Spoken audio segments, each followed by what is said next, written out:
Kaluguran kong kapatid, ikasal pantayanan, minsan po ating medyo mababay, ing lagyo na Simplicia, Bisayang magmadre. Kung ang Simplicia, medyo pa ding pangarap na.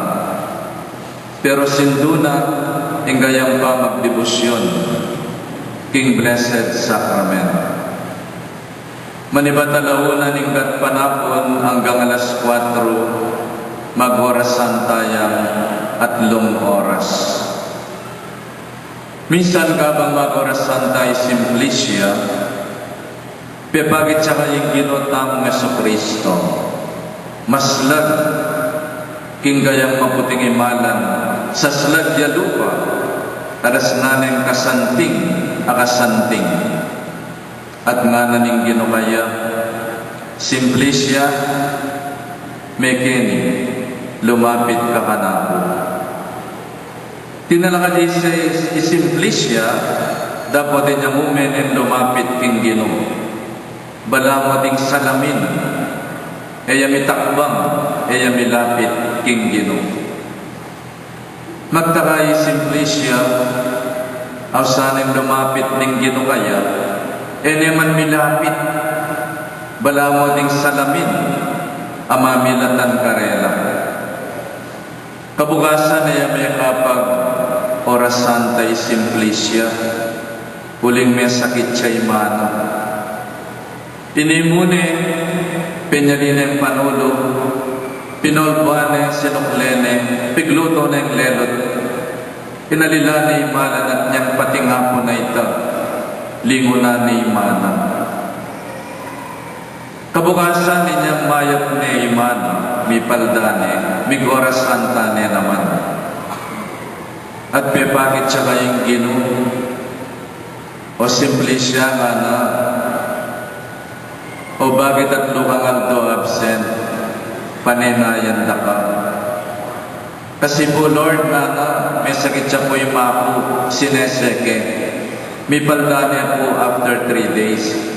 Dali nga na kaya ng Gino, lumapit ka kanako.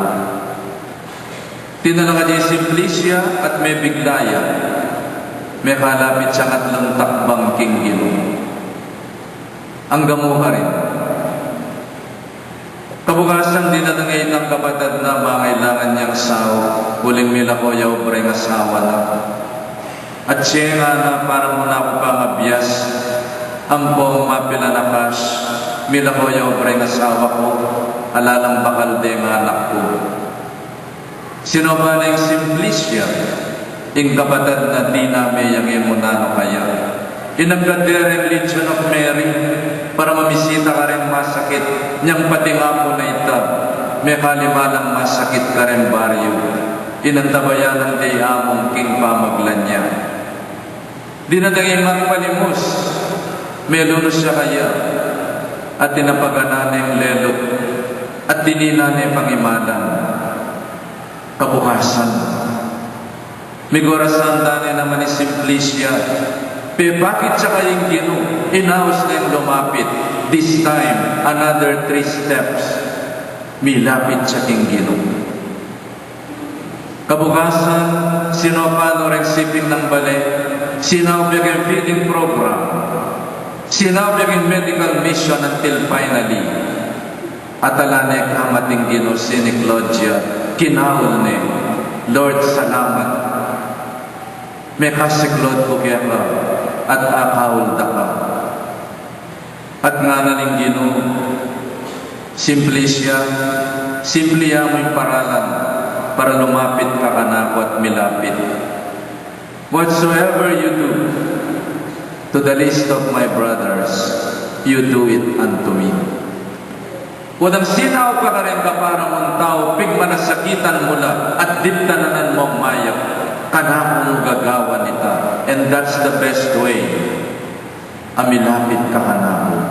No wonder sinabi ng Mother Teresa of Calcutta, the body of Christ that we receive in communion is the same body of Christ that we serve in the sick person. Magpakilala yung ginukekata, milalapit tamo kaya, emupot ang mga siklod tamo,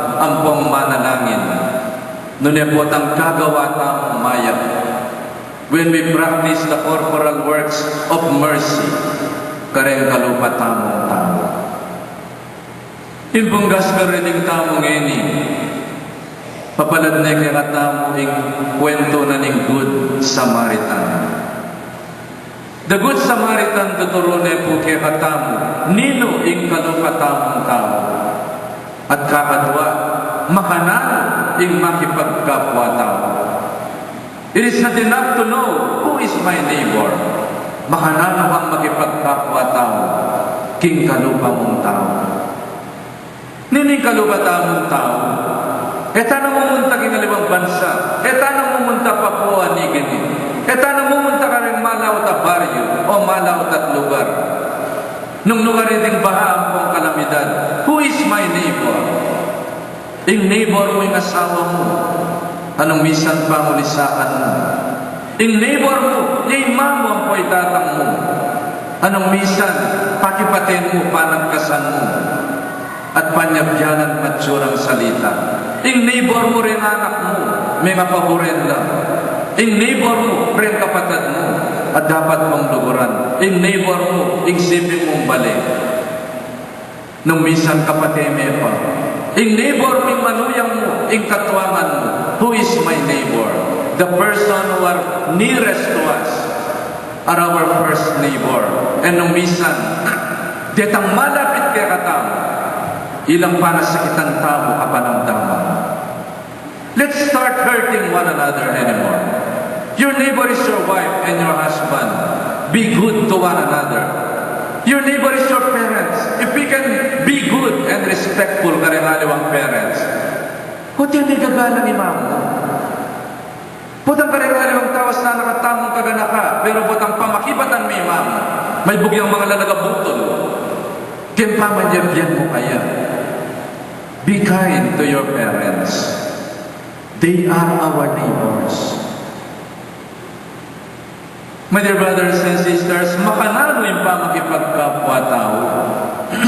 Tuturo na katamo ngayon yung Good Samaritan.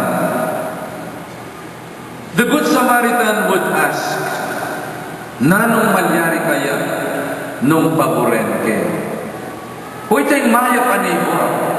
Ing maro ka neighbor, nanong malyari ka na kunusopan ke? Masira ko oras, makapiblas na ako. Masira ka beauty, masira ka lakad, masira ka oras, mabusbus ka bulsa. That is a bad Samaritan. The bad Samaritan would always ask, nanong malyari ka na ako nung sopan ke? But the Good Samaritan would always ask, nanong malyari kaya nung eke sopan? And may the word of Jesus touch our hearts so that He will move us with compassion towards our neighbor. A love and compassion that seeks the good and the welfare of other people, not only our self-vested interests. My dear brothers and sisters, ating pong kaluguran is Sister Emily, taga Bohol, Leyte. May kapag-isawa yung Kapampangan, Rudy, panganay ka rin may kakapatid. Nang inuli na yung Rudy, Emily, din kapatid ng Rudy, mamalatsan day Emily, uling Bisayaya, balit siyang mga Pampangan. Eh di atanggap yung pamilya, uling Bisayaya, ang buong balit siya, mamalatsan day. Discriminated siya kayong family. May sakit siya, iya pong Berding, itatangda, may stroke yan. Alam, bisang manesya ka rin may kakapatid kang tatangda, uling senyorito, senyorita langan. I-Sister Emily Pigtiagane, iya pong Berding. Dinilune, sinesene, pepakanane, anting sarili ng tatangda. Namigit na rin may kakapatid ka, may pakarina na kayang sarili da. Hoy ni Emily, bayode mo, taga Bisaya ya. Ilang anak da, ede mo rin siya tatang da. May pakarina na kang Emily, niya liguran din. Uli nga tinuri kaliwang tao, itatang da. tinuri na yung ating pengari. When we see people who are in need, sana tala tuturing aliwang tao. Ituring talang anting sarili tao. Naning mangyari kayo nung ako ito. But if there is one reason that I would always be more than willing to anoint a sick person, mas kinupa rin niya pa yung masakit, patsinaw siya pupuntalan kayo nung ating puring oras. Bakit? Uli nakakit kayo sarili ko kitang masakit. Sana po damdamin na daw mga ilang kong pari. Lanyana ko ng pari. Nalalan niyo yung masakit. Uli nakakit kayo sarili ko. Sana po damdamin oras. Kaya ko naman yung mga ilangan pari para lanyana ko yung pari na ako. Ingino padala yung pari. Bang lanyana ko. Sana kita mo yung sarili tamo. Karehani ang tao. Mo itang concern tamo nung namin malyari kaya. Sana kit mo yung sarili mo kaya. Kanitin taong mangailangan.